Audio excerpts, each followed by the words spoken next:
All right, folks, today we're taking a ride into the hills of eastern Tennessee to talk about a place with a long and rough history, Brushy Mountain State Penitentiary.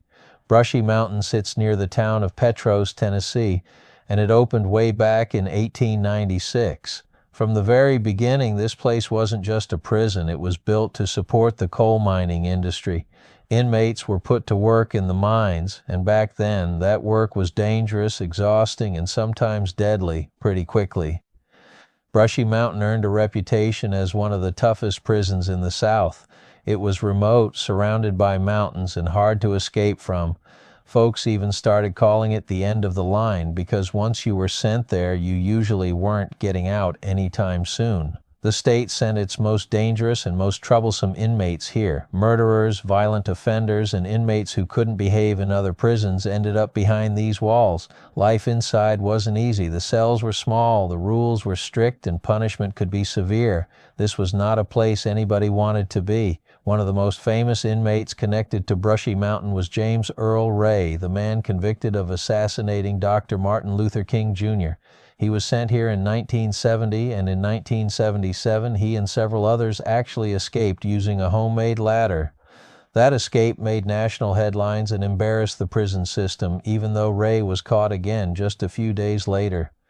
Over the years, Brushy Mountain saw plenty of violence, lockdowns, and tension, especially as the prison became overcrowded and outdated. Still, daily life went on. Inmates worked in kitchens, shops, and maintenance crews, and in the early days, many were sent into the coal mines, adding even more to the prison's dark reputation. By the 2000s, Brushy Mountain was simply too old and too expensive to keep running. The state moved inmates to newer prisons, and in 2009, after more than 113 years, Brushy Mountain finally closed its doors. Today, instead of holding prisoners, Brushy Mountain holds history. Parts of it have been turned into a tourist attraction, a music venue, and even a distillery. You can walk the same halls, see the cells, and stand in the yards where inmates once lived their daily lives. A lot of people say the place is haunted, and whether you believe that or not, there's no denying it has a heavy feeling to it. What makes Brushy Mountain so fascinating isn't just the violence or the famous names, it's what it represents. For over a century, it stood for punishment, isolation, and survival.